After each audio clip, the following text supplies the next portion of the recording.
ప్రాంతంలో పుట్టిన బిడ్డలుగా మా తండ్రులు తాతలు ముత్తాతలు సికింద్రాబాద్కు ఉన్నటువంటి చరిత్ర ఇప్పుడే దేశపతి గారు చెప్పినట్టు ఒక రైల్వే స్టేషను, ఒక గాంధీ హాస్పిటల్, ఒక మోండా మార్కెట్, ఒక మాంకాళి జాతర, పెరేడ్ గ్రౌండ్స్ కానివ్వండి, ఆర్ట్స్ కాలేజ్ కానివ్వండి, మహబూబ్ కాలేజ్ కానివ్వండి, రాష్ట్రపతి గారు విడిది చేసేటువంటి బొల్లారం ప్రాంతం కానివ్వండి, ఆ మట్టితోని ఆ భూమితోని మాకున్నటువంటి అనుబంధం సంబంధం ఈరోజు ఈ ముఖ్యమంత్రి గారు మరి మా తల్లిదండ్రుల పేరే మార్చే పద్ధతిలో ముందుకు రావడం అనేది దుర్మార్గమైనటువంటి చర్య. మేము ఆ కార్యక్రమాన్ని తీసుకున్నప్పుడు ముఖ్యమంత్రి గారు ప్రెస్ కాన్ఫరెన్స్ పెట్టి చెప్పిండు నేను సికింద్రాబాద్ జోలికి రాలేదని. కానీ బేగంపేట ప్రాంతం కానివ్వండి, బోయిన్పల్లి ప్రాంతం కానివ్వండి, మోండా మార్కెట్ ప్రాంతం కానివ్వండి, నార్త్ జోన్ ఆల్రెడీ వేరే కమిషనరేట్లో కలిపినటువంటి ఆల్రెడీ ఫంక్షనింగ్ కూడా జరుగుతుంది.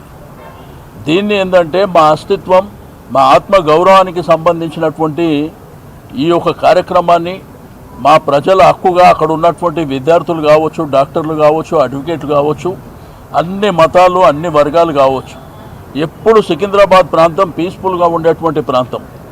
హైదరాబాద్ జంట నగరాలంటే ట్విన్ సిటీస్ అనగానే ట్యాంక్ బండ్ రైట్ సైడ్ ఏమో హైదరాబాద్, లెఫ్ట్ సైడ్ ఏమో సికింద్రాబాద్. మరి ఆ సికింద్రాబాద్ అస్తిత్వాన్ని దెబ్బకొట్టే విధంగా ఈ ప్రభుత్వం ప్రయత్నం చేయడం అనేది దుర్మార్గమైనటువంటి చర్య. మేము ఒక శాంతియుతమైనటువంటి శాంతి ర్యాలీ చేపడతామంటే నేను ఆ రోజు ఆవేశంలో కొన్ని మాటలు మాట్లాడితే నా మీద కేసులు పెట్టారు. Ameerpet police station, Begumpet police స్టేషన్లో పెట్టి నేను సరే చట్టపరంగా న్యాయపరంగా ఎదుర్కొంటాం. ఇక మీదట ముఖ్యమంత్రి మంత్రులు ఎవరైనా అటువంటి భాష మాట్లాడితే మేము కూడా వదిలిపెట్టాం. మరి న్యాయం చట్టం అనేది మాకే వర్తిస్తుందా వాళ్ళకు కూడా వర్తిస్తుందా కూడా మేము చూస్తాం. ఒకటి. రెండోది, శాంతియుతమైనటువంటి ర్యాలీ చేపడతామని మేము అక్కడ ఉన్నటువంటి వ్యాపార సంఘాలు కానివ్వండి, అమాలీ సంఘాలు కానివ్వండి, ఆటో సంఘాలు కానివ్వండి, అక్కడ ఉన్నటువంటి బస్తీ వాళ్ళు కానివ్వండి, కాలనీలు కానివ్వండి, అన్ని వర్గాలతోని మేము వారం నుంచి మరి డిస్కస్ చేసిన తర్వాత అందరి ఆమోదం మేరకు శాంతి ర్యాలీ మేము 5 రోజుల కింద పర్మిషన్ అప్లై చేసినాం. 5 రోజులకు అప్లై చేస్తే నిన్న మధ్యాహ్నం డీసీపీ గారు మరి అక్కడ ఉన్నటువంటి పోలీస్ యంత్రాంగం మా వాళ్ళని అక్కడికి పిలిపించి వాళ్లకు మరి మీరు చేసుకోండి, కార్యక్రమం చేసుకోండి, శాంతియుతంగానే ఉండాలి శాంతి ర్యాలీ అని అంటే సరే ఆ విధంగానే ప్లాన్ చేసుకున్నాక పోలీసులు కూడా రూట్ మ్యాప్ చేసుకుర్రు. మరి మీరు ప్యారడైస్ నుంచి గాంధీ స్టాచ్యూ వరకు ఎట్లెట్లా వెళ్తారు అనేటువంటిది కూడా మేము ప్లాన్ చేసుకున్నాం.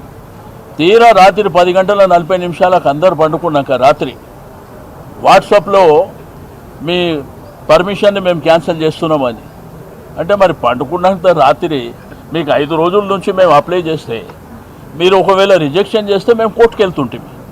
అట్లా కాకుండా తీరా 10:40 రాత్రి ఈరోజు పొద్దున్న నుంచి ఎక్కడ చూసినా కానీ ఏదైతే స్టార్టింగ్ పాయింట్ అయినటువంటి సికింద్రాబాద్ రైల్వే స్టేషన్ కానీ, మంజు థియేటర్ కానీ, క్లాక్ టవర్ కానీ, ప్యాట్నీ సెంటర్, మంజు థియేటర్, మరి అదేవిధంగా ప్యారడైస్ సర్కిల్ నుంచి గాంధీ స్టాచ్యూ వరకు కొన్ని వేలాది మంది పోలీసులని మోహరించి కొన్ని వేలాది మందిని అరెస్ట్ చేసి తీసుకుపోవడం అనేది దుర్మార్గమైనటువంటి చర్య. దీన్ని తీవ్రంగా మేము ఖండిస్తాం.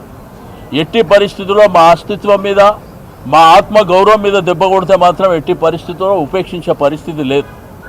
మీ ప్రభుత్వాన్ని గద్దె దింపుతాం తప్ప మేము భయపడడానికి సిద్ధంగా లేము అని చెప్పి ఈ సందర్భంగా హెచ్చరిక చేయడం. సరే, ఈరోజు మీరు రాక్షస ఆనందం పొందొచ్చు మా కార్యక్రమాన్ని డిస్టర్బ్ చేసిరని. మేము న్యాయబద్ధంగా కోర్టు నుంచి, న్యాయస్థానం నుంచి పర్మిషన్ తీసుకొని ఫస్ట్ వీక్లో తిరిగి ఆ కార్యక్రమాన్ని మరి అక్కడ ఉన్నటువంటి ప్రజల చైతన్యం, ప్రజలు ఏ విధంగా బాధపడుతున్నారో వాళ్ళ మనోవేదన ఏందో అవన్నీ మీకు ఫస్ట్ వీక్లో చూడబోతున్నాం. బట్ ఒక్క శాంతి ర్యాలీతోనే కార్యక్రమాన్ని మేము ఆపం. విభిన్న రీతిల్లో విభిన్న కార్యక్రమాలు చేసుకుంటూ మేము ముందుకెళ్తాం. ఎట్టి పరిస్థితుల్లో మా అస్తిత్వం మీద దెబ్బ కొడితే మాత్రం మేము వదిలిపెట్టేటువంటి ప్రసక్తే లేదు. అసలు నీ ప్రభుత్వానికి ప్రజలు అవకాశం ఇచ్చింది దీనికా? ఈరోజు మల్కాజిగిరి ప్రాంతం కానీ, సైబరాబాద్ కానీ, హైదరాబాద్ కానీ, శంషాబాద్ కానీ నువ్వేమైనా డెవలప్ చేసినావా? నీ ప్రభుత్వం వచ్చిన 2 సంవత్సరాలల్లా ఒక్క ప్రాజెక్ట్ అన్న కట్టినవా?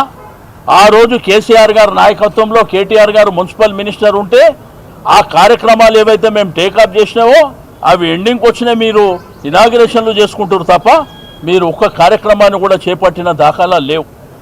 ఏం చేస్తున్నారు? మీ ప్రజాపాలన అంటే ఏం డెవలప్మెంట్ చేసిరు? హైదరాబాద్ సిటీలో, సికింద్రాబాద్ ప్రాంతంలో ఏం అభివృద్ధి చేసిర్రు? ఒక్క కార్యక్రమం కూడా మీరు టేకప్ చేయకుండా 6 గ్యారెంటీలు, 420 హామీలు ఈరోజు ప్రజలకు ఇచ్చినటువంటి వాగ్దానాలు పక్కన పెట్టి ఈ తుగ్లక్ పనులు, పనికిరాని పనులు, పేర్లు మారుస్తా, మీ తల్లిదండ్రుల పేరు మారుస్తా, మీరున్న ప్రాంతాల పేర్లు మారుస్తా, నీకెవడంటే అధికారం ఇచ్చింది? ఈరోజు ప్రజాస్వామ్యంలో ప్రభుత్వాలు వస్తుంటాయి, పోతుంటాయి, కానీ ప్రజలు శాశ్వతం, అక్కడ ఉన్న అస్తిత్వం శాశ్వతం. అంతేగాని నీ ఇష్టం ఉన్నట్టు పేర్లు మార్చుకొని పోతే అల్టిమేట్గా మా ప్రభుత్వం వస్తే ఏం చేస్తుందో మా గౌరవ యువ నాయకులు కేటీఆర్ గారు మరి చెప్తారని చెప్పి తెలియజేస్తాం. సికింద్రాబాద్